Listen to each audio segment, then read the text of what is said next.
Hey everyone, and happy Halloween! It is your boy, Britton, also known as Samoki Dude, and I am back with another video today. Thought I'd do something special for Halloween since it is coming on a Wednesday this year. And today I have a little special video. I'm gonna get a couple of booktubers and people I know together to talk about some of their favorite horror stories and novels. I decided to keep it with short stories and novels because my favorite horror story is a short story, so I wanted to keep it fair for everyone. But I asked a couple of my friends on BookTube and even an author friend of mine if he wanted to come on and talk about their favorite horror stories. I won't go on for too long, but yeah, we got a couple of good ones. So yeah, let's get to it. Hello, I'm Liam from Liam's Lyceum, and thanks, Britton, for having me on again. Today, I just want to share a favorite horror story of mine. I could go with plenty of short stories because I read a lot of those, but a lot of people on this platform like longer works that they can hold in their hands, and it's just one story, all right? So I decided to go with one I read a couple years ago, and it's still rather short, actually. That's Wilding Hall by Elizabeth Hand. I think this is like about 150 pages or so. It's really short. But this is a fun um, novella. I'm not sure what the word count is, but it's pretty much just a documentary, right? Several years after effect, recounting events from, way in the past, right? Because it's about a band, an acid folk band in England, going to a old hall or manor and spending the summer there to be inspired and write music pretty much, but having some spooky experiences. That's definitely a ghost story. It involves some local folklore, and it's just nice to have these characters which each have their own very distinct voice as they are each being interviewed, right? And in fact, I can actually highly suggest you listen to this one on audio, as it has a great narration with different voice actors for each one of these characters. And it's just very spooky, very nice mood. You can go listen to a lot of the songs they talk about. You can go and look up a lot of the folklore that is used for the story as well. So it stays with you though, and like I said, it's very short. And it's definitely worth checking out. Hello, my name is Tyler James, and today I'm going to be talking about my favorite macabre novel, which is The Narrative of Arthur Gordon Pym of Nantucket, the only novel ever written by Edgar Allan Poe, originally published in 1838 in 2 volumes. This book isn't talked about nearly enough. It is all at once frightening, quite funny, it has some laughs, and it is very adventurous. It is a sea story, which takes place on a whale ship from Nantucket, traveling south. We meet many different characters, and there's many misadventures. There's cannibalism and other gruesome things throughout the book. But there's a couple of reasons why this novel is so special. Firstly, Edgar Allan Poe was a master of the short form, and to see his genius tackle the difficult art and craft of long fiction is fascinating to me. And I think that he pulls it off admirably well. And the ending of this book, which of course I won't give away, but many readers have said that it's unsatisfying, which is understandable because it is an abrupt ending and very cryptic. But I think that it's perfect in its own way and did what... Poe was very much a premeditated writer, and the ending accomplishes what Poe wanted to accomplish. And it is ultimately one of the best weird books, because of its ending, of all time. And that's my take. The Narrative of Arthur Gordon Pym of Nantucket. Hello everybody, my name is Alicia, aka Birdie in the Books. Thank you, Britton, for asking me to be a part of this fun collab. It took me a little bit to figure out which one I was going to choose, either short story or novel. And Britton, you might know the answer to this before I even put the book up.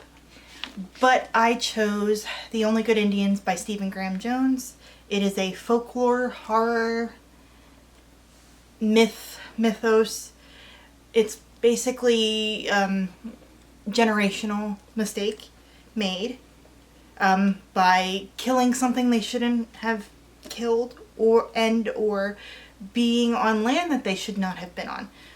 They do something when they were about 17, and 10 years later it comes back to haunt them.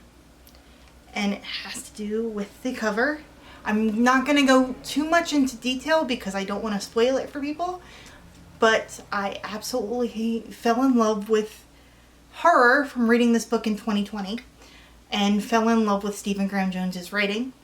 And I understand that it's very hit or miss, but for me it just works. And I read it within a 2-day span and I fell back in love with reading.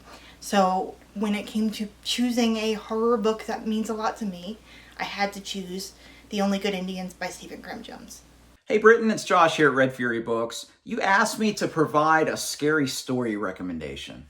And originally I was going to talk about The Terror by Dan Simmons, but this is kind of a mashup of historical fiction and horror. I still highly recommend it. It's a fantastic book, but if you look over my shoulder, you see a Stephen King shelf. So of course I have to talk about the King of Horror when I'm going to talk about this. So I want to talk about one of King's early books and probably his greatest early book, which is Salem's Lot. This is the ultimate vampire story. Back when vampires were still scary and they weren't shiny and sexy and that kind of thing, Salem's Lot is remarkable. It's a great entry point for Stephen King, for any of your viewers that haven't read him before, and it is scary. If I had to choose one scene that I've read in any book that scares me to this day, that sticks in my mind, it's in this book. All I'll say is bedroom window, and the hairs on my arm stand up. I hope that you and any of your viewers would really love Salem's Lot, and I give it my highest recommendation. Hey guys, Britton here. Just wanted to pop in for my pick for my favorite horror novel or story of all time. And if you guys know me, you probably know what it is. But for those who don't, my favorite horror story of all time is Edgar Allan Poe's The Telltale Heart. You guys might have heard of this. You guys may have even read this when you were in high school. But I remember reading it when I was about 10 or 11. I actually heard about it from an episode of Arthur, believe it or not. But I remember when I read it, I was just completely entranced by Poe's style and the themes he was playing with and how he depicted human insanity, and just the heart beating from the floor, so he thinks. It's a masterful story by a man who really knows what he's doing, and I do think, and it also solidified Edgar Allan Poe. As my favorite horror writer of all time. Telltale Heart is my favorite horror story of all time, and that is my pick. So when Britton asked me to talk about my favorite horror novel, I had to stop because I don't read that much horror. And I've already talked about Our Lady of Darkness, and I've already talked about Wilding Hall. So I had to figure out what to do next. And then it came to me, there's a story, it's a novel, that is a bit of a classic out here in Germany. I had to read it in school, but I'm not sure how many others out there have to read it. And it's definitely horror. It's from the 19th century, it's German Romanticism. It's also about madness. It's about the fear of getting your eyes plucked out, and so much more. It's a bit of a precursor to a lot of like later cosmic horror, pulp horror, fiction in a lot of ways. It's also a bit racist because, it's Germany in the 19th century, but I think it's well worth reading. It can give you a lot of nightmares. It can certainly do all of that, and it's a classic. So, yeah, The Sandman by E.T.A. Hoffmann. It's certainly a trip. Probably because its author was also very much on all kinds of drugs when he wrote that kind of stuff. So, go check it out. It's definitely worth reading, and thank you for asking me, Britton. I really appreciate that. Cheers.